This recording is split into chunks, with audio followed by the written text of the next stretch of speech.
আসসালামু আলাইকুম তোমাদের সবাইকে।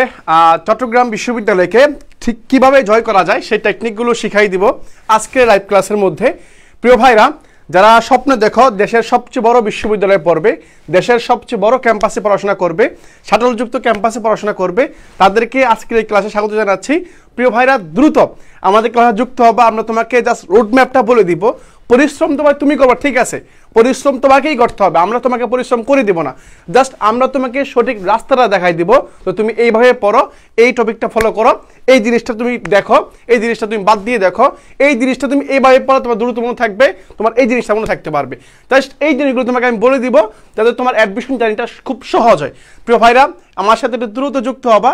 আমি আজকে তোমাদেরকে খুব অল্প সময়ের মধ্যে একেবারে সুন্দর মতো একটা রোডম্যাপ দেখাবো, যেটা তোমার ভর্তি পরীক্ষায় চান্স তো পাবাই, পাশাপাশি টপ মেরিট পজিশনে আনার জন্য খুব গুরুত্বপূর্ণ ভূমিকা পালন করবে আজকের এই ক্লাসটা। তাহলে দ্রুত একটু যুক্ত আমার সাথে প্রিয় ভাইরা, একটু দ্রুত আসবো ভাইয়ারা।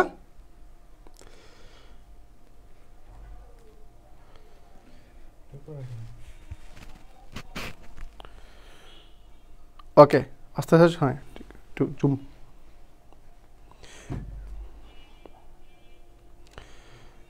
ওকে প্রিয় ভাইরা, একটু দ্রুত চলে আসলাম। দেখতে পাচ্ছি আমার সাথে ইতিমধ্যে অনেকে চলে আসতেছ।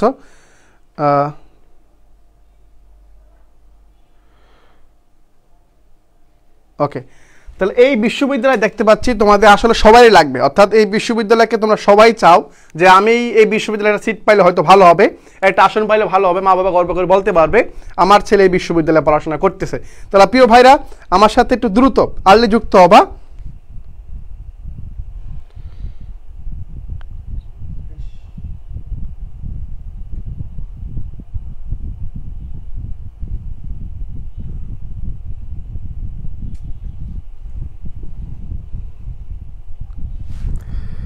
ধীরে ধীরে সবাই চলে আসতেছ।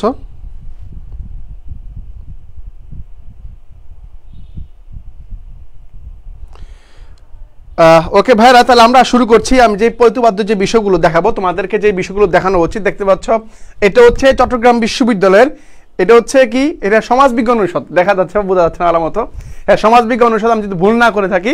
এই দেখতে পাচ্ছ গত বছর অ্যাডমিশন টেস্ট দিতে এসে একজন অভিভাবক, ঠিক তোমাদের মতো, হয়তো তোমার বাবা মা তোমার সাথে আসবে, আসে সাক্ষাৎ করবে, কথা বলবে, ঠিক একইভাবে সিনটা হচ্ছে, সিনারিটা হচ্ছে ঠিক এরকম হবে।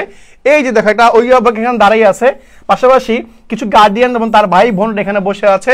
তুমি হয়তো পরীক্ষা হলের মধ্যে গিয়েছ, তোমার জন্য অপেক্ষা করতেছে তুমি কখন হাসি মুখে পরীক্ষা হল থেকে বের হবা, কখন একটু মানে মুখটা হাস্যোজ্জ্বল চেহারায় তুমি পরীক্ষা হল থেকে যখন বের হবা, তখন ওনাদের একটা মেসেজ দিবে যে আমার মেয়ে বা আমার সন্তান, আমার ছেলে হয়তো ভালো একটা পরীক্ষা দিতে পেরেছে, আমি হয়তো এই ছেলের মানে আমি কি এই ছেলেকে নিয়ে গর্ব করতে পারবো ইনশাল্লাহ, এরকম একটা তার মনের মধ্যে একটা মেসেজ অলরেডি চলে আসবে।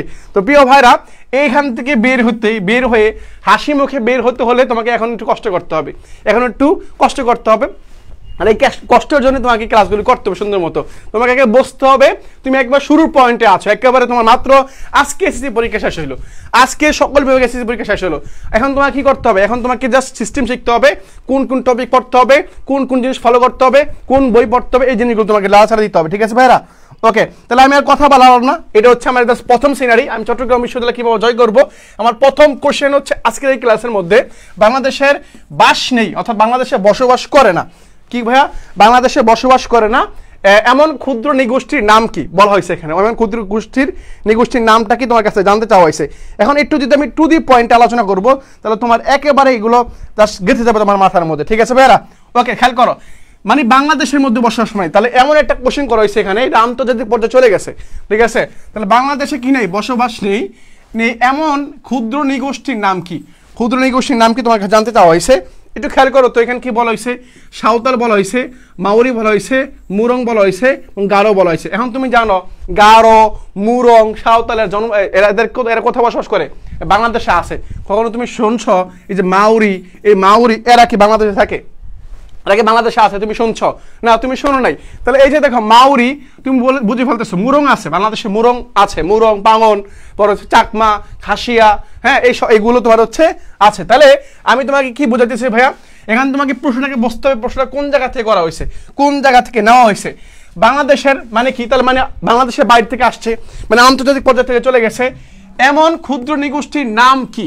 এমন ক্ষুদ্র গোষ্ঠীর নাম কি? তাহলে উত্তর কি হবে? মাউরি। এখন প্রশ্ন হতে পারে ভাইয়া উত্তর মাউরি, ঠিক আছে, আমি ধরে নিলাম উত্তর হচ্ছে আমার মাউরি। এখন মাউরি জিনিসটা কি? এরা কারা? এরা বসবাস কোথায়? হ্যাঁ, এদের বসবাস হচ্ছে এই যে ভাইয়া দেখো লিখে দিই সুন্দর মতো, এই যে এখন দেখতে পাচ্ছ না শাটল প্রশ্নমালার মধ্যে ঠিক এভাবে আছে, ঠিক এভাবে আছে, অর্থাৎ যে এই প্রশ্নটা দেওয়া আছে এখানে, এই প্রশ্নের উত্তরটা এটা কেন হইল না, মানে এই প্রশ্নের উত্তরটা কেন হইল না, এটা কারণটা কি? এই যে কারণগুলো এখানে দেখো, খেয়াল করো, এদিকটাকে বলো না বি নাম্বার উত্তর হবে।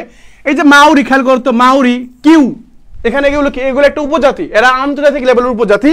এই উপজাতিগুলোর বসবাস কোথায়? দেখছো নিউজিল্যান্ডের আদিবাসী বা অধিবাসী, বুঝতে পারছো? তাহলে উত্তর আমি পাইলাম কি ভাইয়া? তাহলে মাউরি হচ্ছে বাংলাদেশের না, বাংলাদেশের না, আর হচ্ছে কোন দেশের?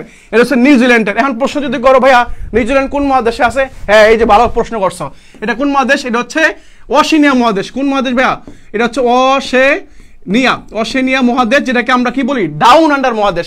যেই মহাদেশটা পৃথিবীর মানে সর্বনিচের দিকে, দক্ষিণ দিকে, সেটাকে আমরা ডাউন আন্ডার মহাদেশ বলি। তাহলে তোমাকে এভাবে পড়তে হবে, একটু খেয়াল রাখো। তোমাকে যে জিনিস ভাবে মানে জিকে জিনিসটাকে, জিকে কিন্তু 40 নাম্বার, এই জিকেটাকে তোমাকে যেভাবে হাত করতে হবে সেটা তোমাকে একটু বলে দিই, একটু খেয়াল করো, তোমাকে একটু বলে দিচ্ছি যেভাবে তুমি জিনিসগুলোকে আয়ত্ত আনবা।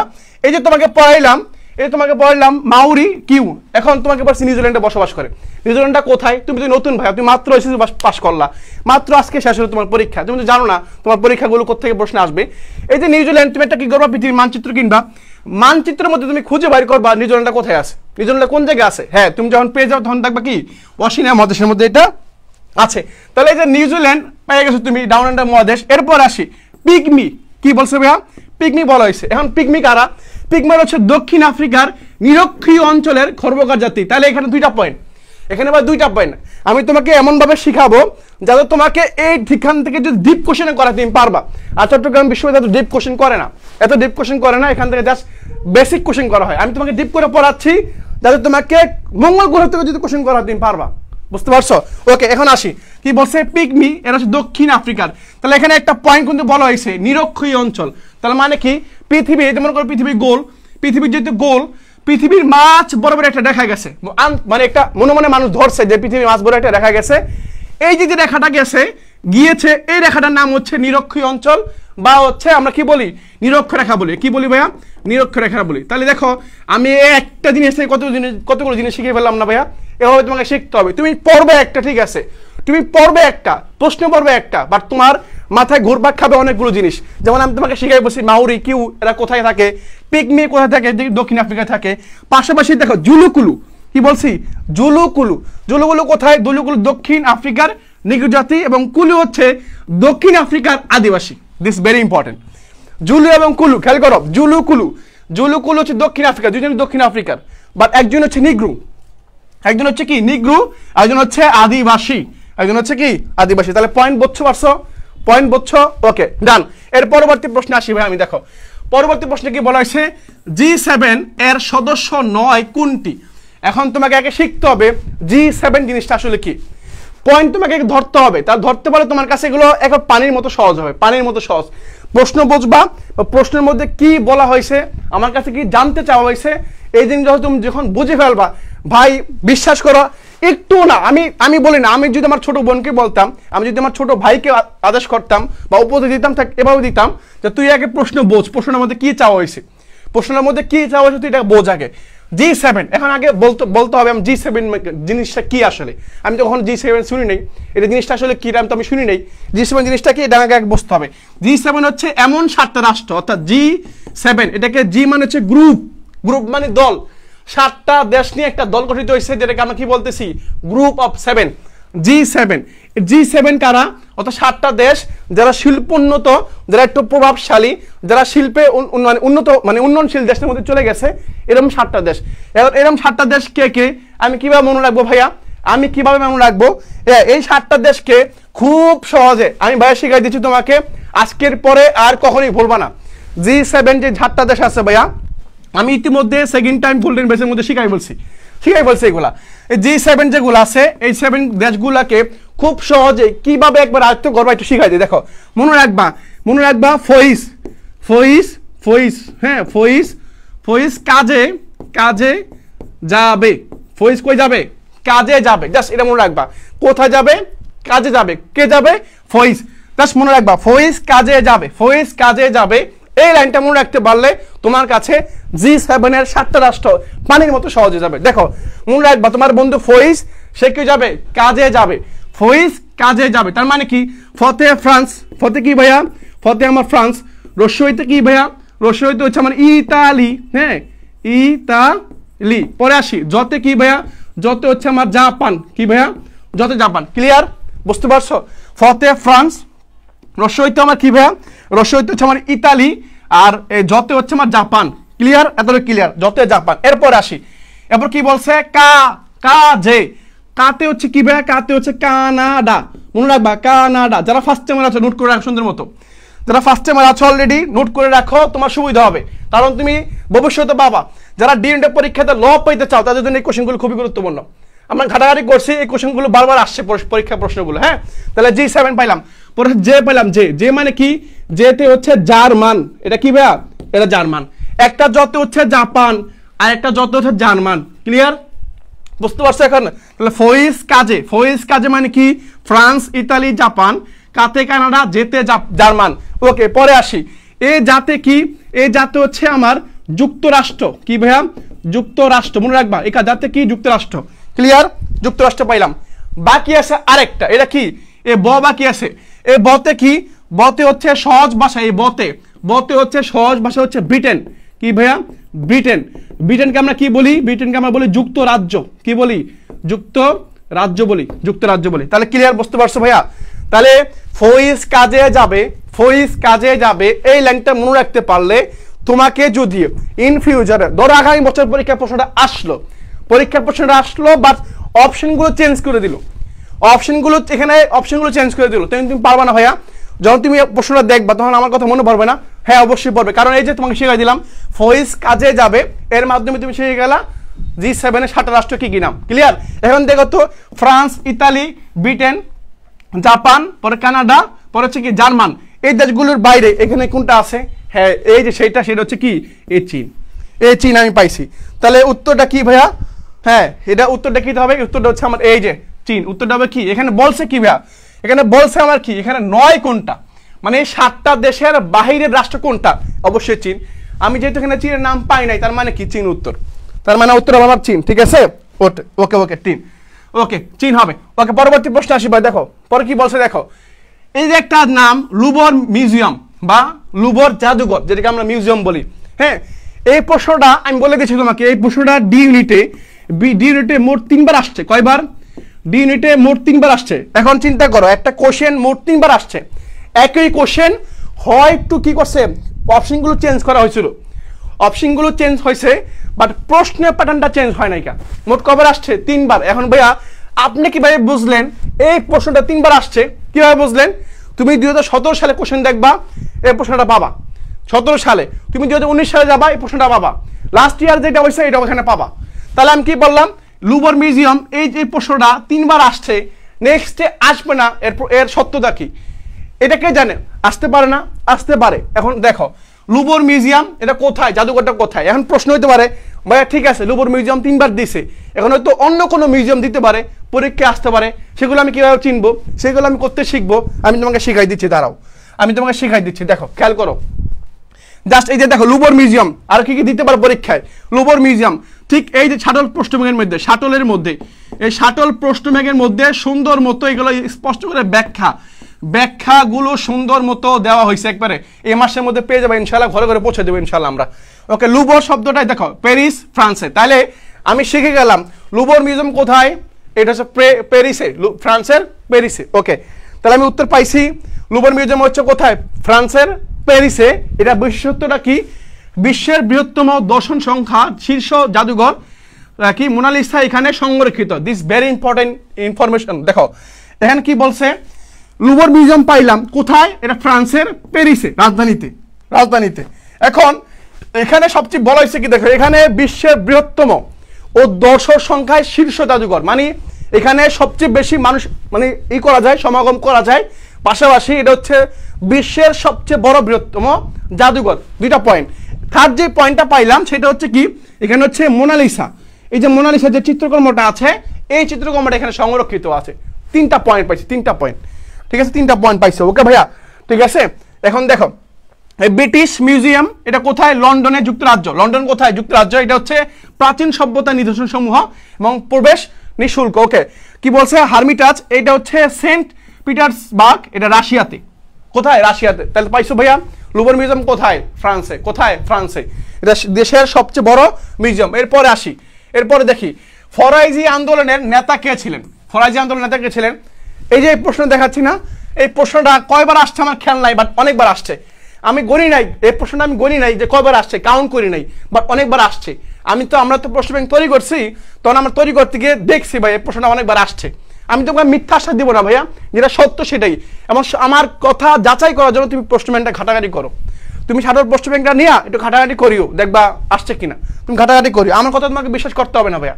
আমি তো অ্যানালাইসিস করে একটু গবেষণা করে নিয়ে আসা তোমাকে বলি।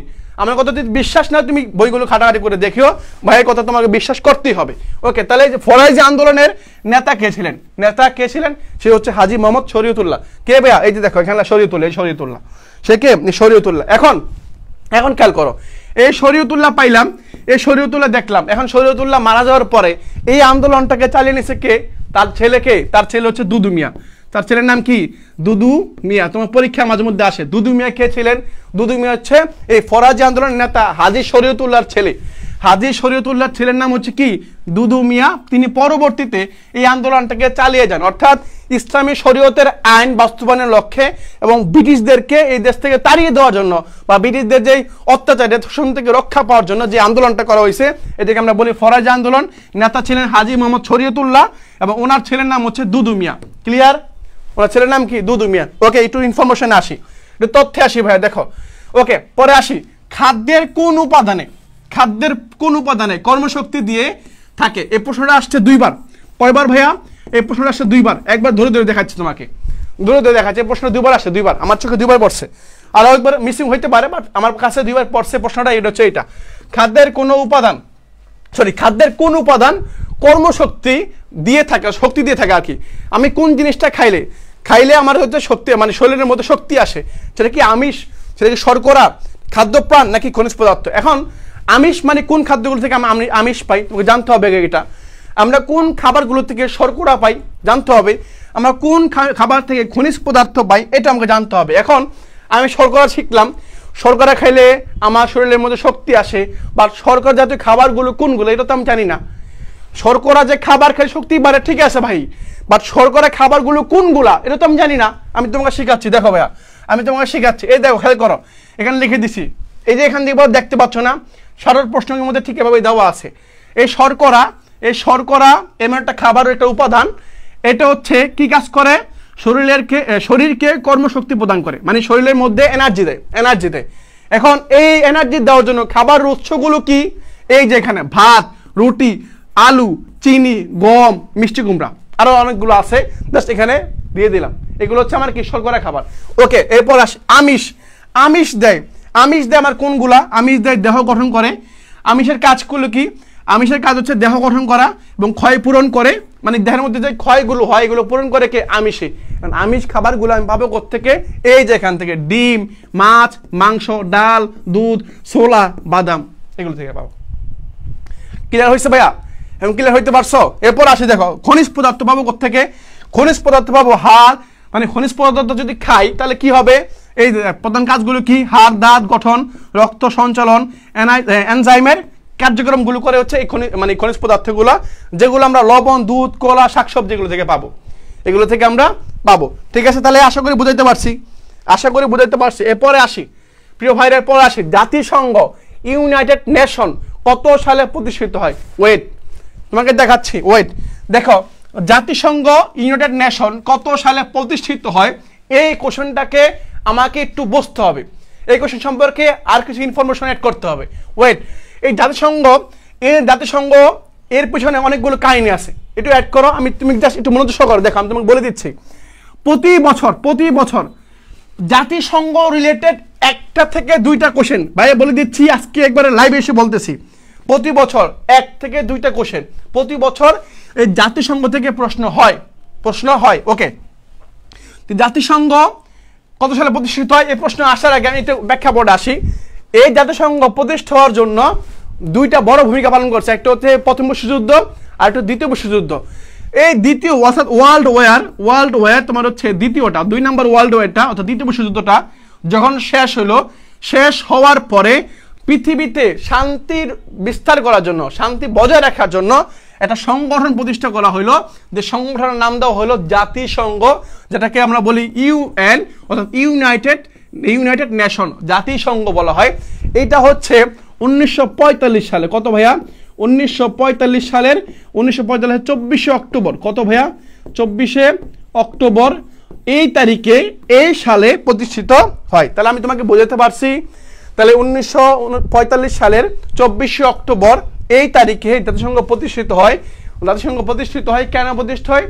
দেশের শান্তি রক্ষার জন্য, পৃথিবীতে যে দেশগুলো বিশৃঙ্খলা সৃষ্টি হয়েছে এগুলোকে শান্তি বজায় রাখার জন্য এই জাতিসংঘ প্রতিষ্ঠিত হয়। একটু ওয়েট, এর পাশাপাশি এই জাতিসংঘ দিবস কবে পরীক্ষার প্রশ্ন আসে, এটা উত্তর হবে 24শে অক্টোবর। কত ভাইয়া? 24শে অক্টোবর। ওকে, এরপরে আসি জাতিসংঘের অর্থাৎ ইউএন এর মোট 6টা পরিষদ। কয়টা ভাইয়া? 6টি পরিষদ আছে, 6টি ভাষা, মানে দাপ্তরিক ভাষা কয়টা? 6টা। অর্থাৎ এই জাতিসংঘে মোট 6টা ভাষায় কথা বলা হয় বা 6টা ভাষা প্রচলন আছে। যেমন বাংলাদেশে কয়টা? ইংরেজি, বাংলা আছে। এই জাতিসংঘের মধ্যে 6টা ভাষা আছে, তার মধ্যে আরবিও আছে, আরবি, স্প্যানিশ, তারপর হচ্ছে উর্দু, পরে হচ্ছে কি ইংরেজি আছে, এই ভাষাগুলো চাইনিজ ভাষাও আছে।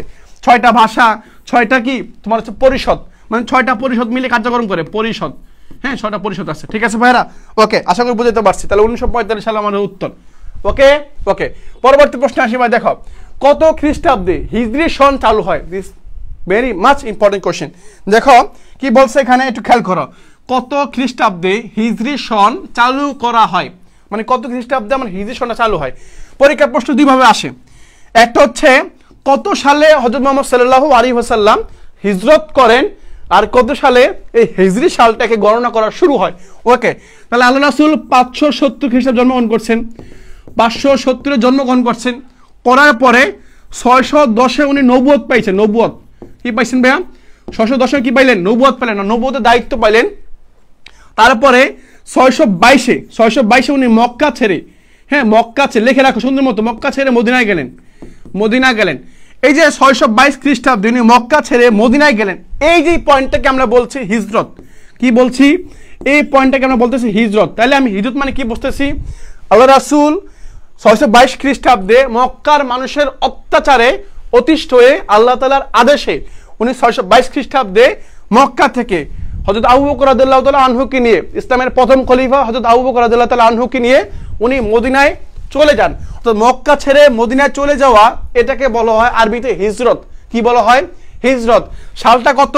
সালটা হচ্ছে আমার 622, মনে রাখবা সালটা আমার 622 কি করে? হিজরত করে। কে করছেন? হযরত মুহাম্মদ সাল্লাল্লাহু আলাইহি ওয়াসাল্লাম। তার সঙ্গী কে ছিলেন? ইসলামের প্রথম খলিফা, সে কে? হযরত আবু বকর রাদিয়াল্লাহু তাআলা আনহু, উনি হচ্ছেন সঙ্গী ছিলেন। 622 খ্রিস্টাব্দে হিজরত করেন, আর এইখান থেকেই হিজরি সালটাকে কি কাউন্ট করা হয়। আর হিজরি সালটাকে কাউন্ট করার পিছনে, একটু ওয়েট, কাউন্ট করার পিছনে তোমার হচ্ছে মানে এটাকে কার্যকর করা হয়েছে, চালু হয়েছে, এটা হচ্ছে 639-এ হযরত ওমর রাদিয়াল্লাহু তাআলা আনহুর এর সময়ে তিনি হচ্ছেন এই হিজরি সনটাকে চালু করেন। তাহলে আবার একটু ক্লিয়ার করে বলে দিই, প্রত্যেকটা জিনিস ভেঙে ক্লিয়ার করে বলে দেয়, তাতে অ্যাডমিশনে আসলে তুমি যাতে কনফিউশন না হও ভাইয়া। কারণ অ্যাডমিশনের মধ্যে তোমাকে এমন অপশন দেওয়া হবে যাতে তুমি কনফিউশন হয়ে যাও। এখন 622 খ্রিস্টাব্দে কত ভাইয়া? 622 খ্রিস্টাব্দে কি হইলো? উনি গেলেন, কিন্তু এই 622 খ্রিস্টাব্দে থেকে যে হিজরি সালটা গণনা করা হবে, অর্থাৎ সিদ্ধান্ত নিল, এই সিদ্ধান্তটা নেওয়া হয়েছে 639 খ্রিস্টাব্দে। কত তো ভাইয়া? 639 খ্রিস্টাব্দে। মানে একটু পয়েন্টটা বোঝো আগে, তাহলে উত্তর পারবা। কি বলছে? কত খ্রিস্টাব্দে হিজরি সন চালু হয়? উনি হিজরত করেন হচ্ছে 622-এ, আর এই জিনিসটাকে কাউন্ট করা হয়, অর্থাৎ 622 থেকে যে আমরা গণনা করব, এই ধারণাটা জন্মগ্রহণ করে হচ্ছে 639-এ। উনি মনে করেন যে এই সালটাকে আমরা গুরুত্বপূর্ণ মনে করি, এখান থেকে আমরা কি করব? হিজরি সাল গণনা করা শুরু করব। এটা হচ্ছে 639, আর এখান থেকে আমরা কি করি? কাউন্ট করা শুরু করি। মানে 622-এর প্রথম হিজরি সন, 623, দ্বিতীয় হিজরি সন এরকম করে আমরা গণনা করি, বুঝছো? তাহলে আজকে আমি বুঝতে পারছি এই 639 খ্রিস্টাব্দে হযরত ওমর রাদিয়াল্লাহু তাআলা আনহু ইসলামের দ্বিতীয় খলিফা, ওনার মাধ্যমে এটা কি হয়, কার্যক্রম হয় বা শুরু হয়। ওকে, তাহলে আশা করি বুঝতে পারছি ভাই। ওকে, ঠিক আছে, পরবর্তী প্রশ্নে আসি প্রিয় ভাইরা। আমি পরবর্তী আমার প্রশ্নে আসি। এই যে দেখো, যারা ফার্স্ট টাইম আর সেকেন্ড টাইম দুইটাই আসো, একবার নতুন ব্যাচ আমাদের শুরু হবে এই মাসে। তো এইটা হচ্ছে বি আর ডি ইউনিটে, অর্থাৎ চবির বি ইউনিটে তুমি প্রিপারেশন নিয়ে বাকি যে বিশ্ববিদ্যালয়গুলো আছে এগুলো তুমি ভালো করতে পারবা। আমরা জাস্ট তোমাকে এমনভাবে প্রিপেয়ার করে দিব, এখানে বাংলা 25, ইংলিশ 25, সাধারণ জ্ঞান 25, সলভ ক্লাস আছে, মডেল টেস্ট আছে, বি আর ডি ইউনিটে সবগুলো পাবা। পাশাপাশি এখানে আইকিউ অ্যাড করা হবে, আইকিউ 16টা ক্লাস, কয়টা 16টা ক্লাস পাবা। এবং এইগুলোকে তোমাকে সুন্দর মতো শিখাই দেওয়ার জন্য এই তোমাকে ক্লাস করাইছি, ক্লাস করার পর তুমি কি শিখলা, তোমাকে পরীক্ষা নিতে হবে না? পরীক্ষা নেবো কয়টা, তোমার হচ্ছে মডেল টেস্ট থাকবে। অর্থাৎ প্রত্যেকটা ক্লাস শেষে ওই ক্লাসের মধ্যে তুমি কি শিখছো ওই ক্লাস সম্পর্কে তোমাকে একটা পিডিএফ দেওয়া হবে, ওটা তুমি পড়বা, ক্লাসের নোটটা পড়বা, পড়ার পরে তুমি কতটুকু শিখলা এটা নিয়ে তোমাকে একটা পরীক্ষা নিব, যেটাকে আমরা কি বলতেছি, model test, lecture model test. এরপর আসি, এক সপ্তাহ শেষ হওয়ার পরে তুমি এক সপ্তাহের মধ্যে কি কি শিখলা, আমরা যেগুলো তোমাকে শিখাইলাম তুমি কি কি শিখছো এটা পরীক্ষা দাও, যেটাকে আমরা কি বলতেছি, সাপ্তাহিক মডেল টেস্ট।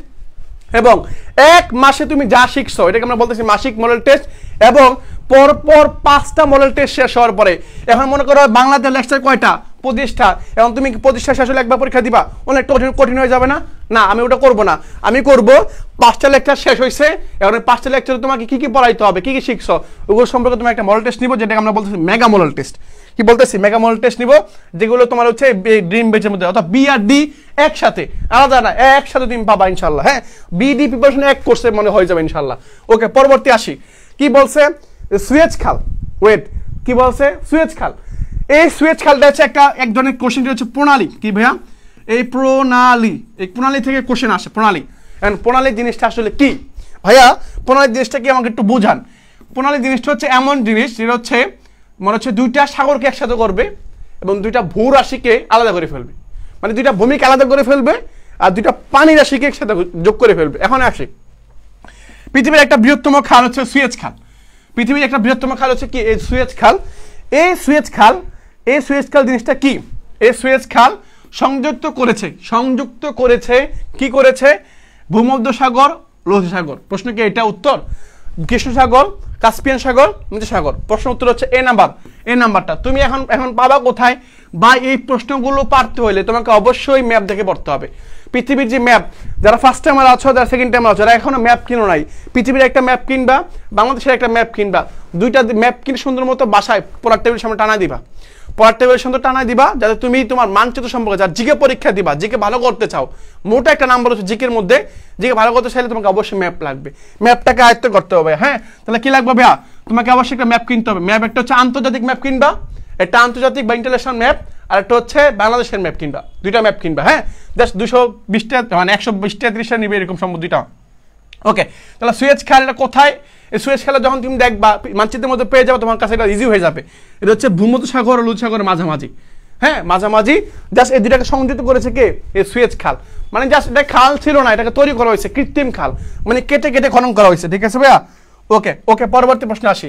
গ্রিনিচ মান মন্দির কোথায় অবস্থিত? এই যে পৃথিবীর মধ্যে যে সময় নির্ণয় করা হয়, এই জিনিসটা পাওয়া হয়েছে হচ্ছে এই গ্রিনিচ মান মন্দির থেকে। অর্থাৎ কোন জায়গায় কয়টা বাজে, কয়টা বাজতে পারে, এটা আমি জাস্টিফাই করব জাস্ট শুধুমাত্র এই গ্রিনিচ মান মন্দির থেকে। এখন প্রশ্ন করেছে গ্রিনিচ মান মন্দিরটা আসলে কোন জায়গায়, এটা হচ্ছে কোথায়, লন্ডনে, যুক্তরাষ্ট্রে, জার্মানিতে, নাকি জাপানের মধ্যে? হ্যাঁ, এর উত্তর হচ্ছে লন্ডনে। কে ভাইয়া, এটা হচ্ছে লন্ডনের মধ্যে এটা আছে গ্রিনিচ মান মন্দির, যেখান থেকে যে আমরা বলি না জিএমটি, তোমার দেখবা ঘড়ির টাইম ঠিক করতে গিয়ে জিএমটি লেখা থাকে, GMT+6 লেখা থাকে। যারা বাংলাদেশে থাকো তাদের হয়তো GMT+6 এগুলো লেখা থাকে না, থাকে। তাহলে এই যে খেয়াল করলাম, তোমাকে একটা প্র্যাকটিক্যাল দেখাচ্ছি। মনে করি এটা পৃথিবী, এটা হচ্ছে আবার পৃথিবী, এই পৃথিবীর মাঝ বরাবর হচ্ছে এটা হচ্ছে লন্ডন, লন্ডন হচ্ছে এখানে, আর গ্রিনিচ মান মন্দির হচ্ছে এখানে। এটা কেন কি বলতেছে, জিএমটি, এটা হচ্ছে যে এখানে পৃথিবীর মাঝ বরাবর। বাংলাদেশ কোথায়, বাংলাদেশ হচ্ছে এই জায়গাটায়, এখন এই গ্রিনিচ মান মন্দিরের এই পাশে যে দেশগুলো আছে এগুলোর জন্য প্লাস, গ্রিনিচ মান মন্দিরের এই পাশে যে দেশগুলো আছে এগুলোর জন্য মাইনাস। কি হবে, মাইনাস, মানে এই পাশে যে দেশগুলো আছে এগুলো 6 ঘন্টা প্লাস। ঠিক আছে, তাহলে বাংলাদেশ গ্রিনিচ মান মন্দির হচ্ছে এখানে, যেটা 14 ডিগ্রি, এর ঠিক 90 ডিগ্রি পরে, কত ডিগ্রি পরে? 90 ডিগ্রি পরে বাংলাদেশের অবস্থান। আর 90 ডিগ্রি সমান সমান কয় ঘন্টা জানো? 6 ঘন্টা। কেন 6 ঘন্টা? কারণ আমরা জানি 1 ডিগ্রি সমান সমান 1 ডিগ্রি সমান সমান 4 মিনিট। কত ডিগ্রি সমান সমান 4 মিনিট? 1 ডিগ্রি সময়ের জন্য, সরি, দাগিমার জন্য সময় পার্থক্য 4 মিনিট। এটা তোমাদের পরবর্তী শিখাবো ইনশাল্লাহ, যারা বেচের মধ্যে তাদেরকে ইনশাল্লাহ শিখাবো আমি। হ্যাঁ, তাহলে আমি তোমাকে কি বলতেছি, আমরা জানি 1 ডিগ্রি দাগিমার সমান সমান কয় মিনিট? 4 মিনিট। কয় মিনিট? 4 মিনিট। তাহলে 90 ডিগ্রি সমান সমান কয় মিনিট? 90 ডিগ্রি সমান সমান কয় মিনিট? 90 ডিগ্রি সমান সমান হচ্ছে 360 মিনিট। 360 মিনিট। 360কে তুমি কি করবা? ভাগ দিবা 60 দিয়ে। উত্তর কত হবে? উত্তর 6 ঘন্টা। এই 6 ঘন্টা আমাদের সাথে যোগ হবে, প্লাস হবে। মানে ওখানে যদি, হ্যাঁ, মানে গিনেস মান মন্দির অর্থাৎ লন্ডনে যদি সকাল 6টা বাজে, বাংলাদেশে তখন সকাল 12টা বাজবে, মানে দুপুর 12টা বাজবে, কারণ 6 ঘন্টা পার্থক্য। আমাদের এখানে সূর্য আগে উঠবে, কারণ আমরা পূর্ব দিকে। তাহলে লন্ডনে যদি সকাল 6টা বাজে, আমাদের বাংলাদেশে তখন বাজবে কয়টা? দুপুর 12টা। কারণ কি? লন্ডন থেকে আমাদের সময় 6 ঘন্টা পার্থক্য। আমরা আগে সময় পাই, মানে আমাদের এখানে সময়গুলো প্লাস, ওদের এখানে মাইনাস হবে। ঠিক আছে? তাহলে আমাদের এখানে আবার ঠিক একইভাবে যদি বলা হয় লন্ডনে যদি দুপুর 12টা বাজে, বাংলাদেশের সেই সময় কয়টা বাজতে পারে? হ্যাঁ, বাংলাদেশ সেই সময় সন্ধ্যা 6টা। কয়টা? 6টা। সন্ধ্যা 6টা বাজবে। এবার হচ্ছে প্রশ্নগুলো উত্তর করতে হবে। ইজি না ভাইয়া? ইজি, কিন্তু তুমি জাস্ট একটু টেকনিকটা শিখতে হবে। এগুলো আস্তে আস্তে শিখাবো। এখন এগুলো বেসিক জেনে রাখো যে 1 ডিগ্রি সমান সমান 4 মিনিটের সময়ের পার্থক্য হয়, মানে 1 ডিগ্রি চেঞ্জ হলে 4 মিনিট পার্থক্য হবে। এটা জাস্ট মনে রাখো, পরবর্তী যখন বেঁচে চলে আসবা তখন তোমাকে একবারে ধরে ধরে শিখাবো ইনশাআল্লাহ। ঠিক আছে? ওকে ভাইয়ারা, তাহলে উত্তর হচ্ছে লন্ডন। পরবর্তী প্রশ্ন আসি, কি বলছে? সার্ক। এটা কেন স্পেশাল জানো? মানে এই বছর সার্ক নিয়ে প্রশ্ন আসার সম্ভাবনা কেন বেশি জানো? কেন বেশি জানো? একটু বলে দিচ্ছি তোমাকে। এই সার্ক নিয়ে পরীক্ষায় প্রশ্ন আসার সম্ভাবনা কেন বেশি? কারণ এই সার্কের প্রতিষ্ঠাতা হচ্ছেন জিয়াউর রহমান। কে রহমান? জিয়াউর রহমান। হ্যাঁ, জিয়াউর রহমান। উনি হচ্ছেন এই ব্যক্তি, জিয়াউর রহমান। উনি হচ্ছেন এই সার্কের উদ্যোক্তা, মানে প্রতিষ্ঠাকালীন উদ্যোক্তা ছিলেন হচ্ছে জিয়াউর রহমান। তাহলে বুঝতে তো কেন আসবে? বুঝতেছো তো? আর কি বলবো তোমাকে, কি বুঝাই বলো তো? তো সার্ক এটা কি? সার্কটা কি ভাইয়া? সার্ক হচ্ছে এমন একটা জিনিস, সংগঠন, যেটা হচ্ছে দক্ষিণ এশিয়ার একটা সংগঠন, দক্ষিণ এশিয়ার একটা আঞ্চলিক সংগঠন। হ্যাঁ, এশিয়ার, দক্ষিণ এশিয়া। এখন এশিয়া মহাদেশের দক্ষিণ দিকে যে দেশগুলো আছে, 8টা দেশ। কয়টা দেশ ভাইয়া? 8টি দেশকে নিয়ে।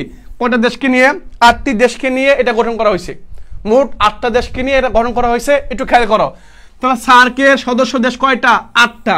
সার্ক মানে কি? সার্ক মানে দক্ষিণ এশিয়ার দেশ। কিসের দেশ? দক্ষিণ এশিয়ার দেশ। পরীক্ষা যদি প্রশ্ন করা হয় সার্কের দেশ কয়টা? 8টা। প্রশ্ন যদি করা হয় দক্ষিণ এশিয়ার দেশ কয়টা? উত্তর 8টাই। কারণ সার্ক আর দক্ষিণ এশিয়া কি? সেম জিনিস। ওকে, এই 8টা দেশ কিভাবে মনে রাখবো ভাইয়া?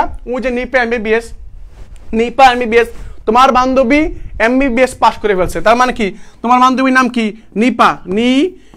নিপা কি? MBBS, MBBS। মানে কি? নিপাতে এনতে কি? এনতে হচ্ছে নেপাল, আইতে ইন্ডিয়া, পিতে পাকিস্তান, এতে আফগানিস্তান, এমতে মালদ্বীপ, বিতে ভুটান, বিতে বাংলাদেশ, এসতে শ্রীলঙ্কা।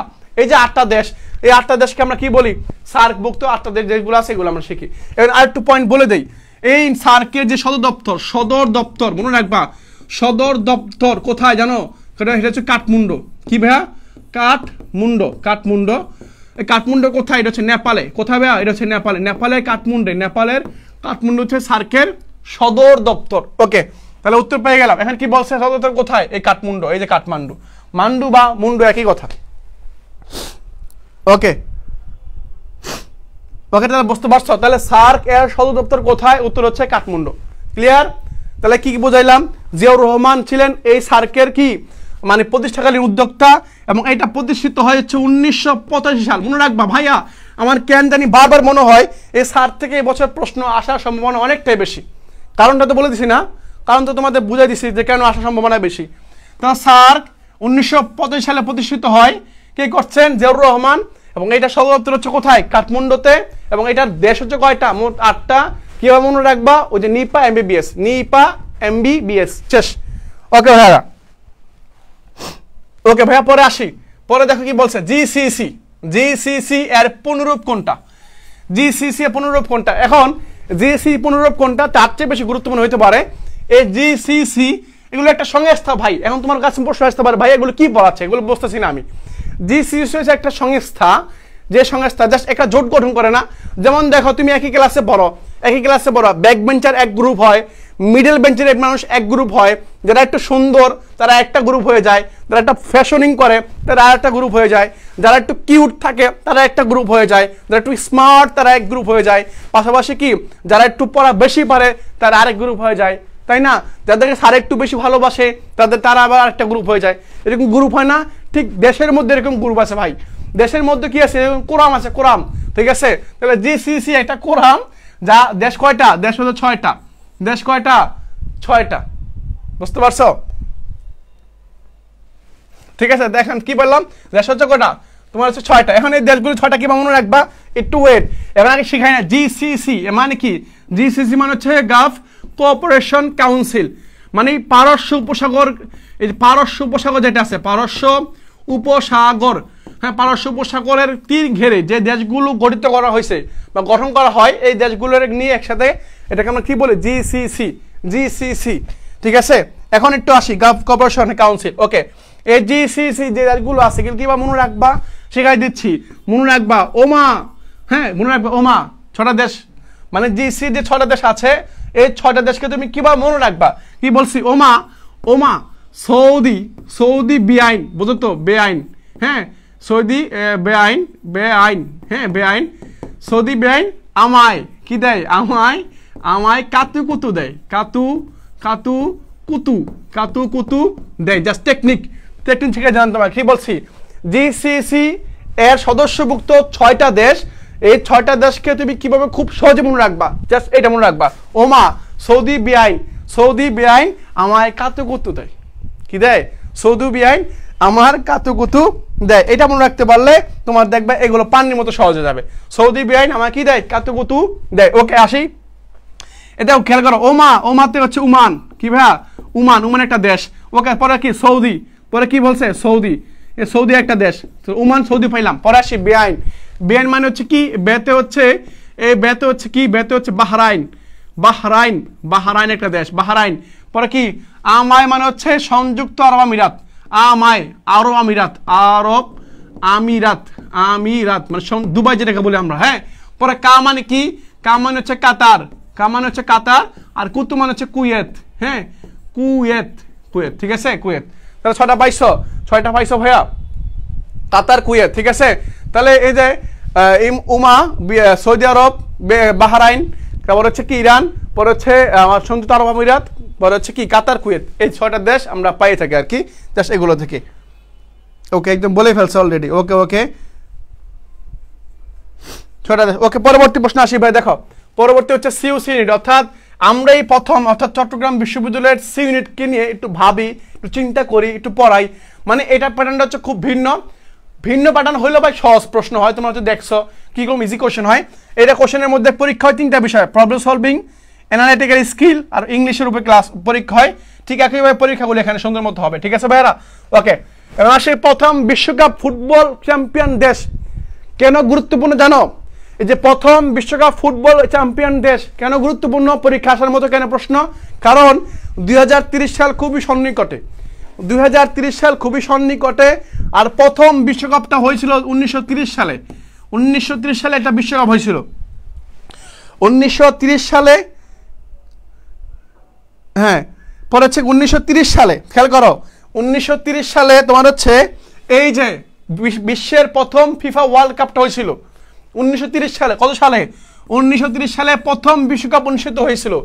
ঠিক 100 বছর পর, অর্থাৎ 2030 সাল সামনে, আর 5 বছর পরে 2030 সালে একটা ওয়ার্ল্ড কাপ হবে। অর্থাৎ প্রথমটা হয়েছে 1930 সালে, সামনে 2030 সালে 100তম ফিফা ওয়ার্ল্ড কাপটা হবে।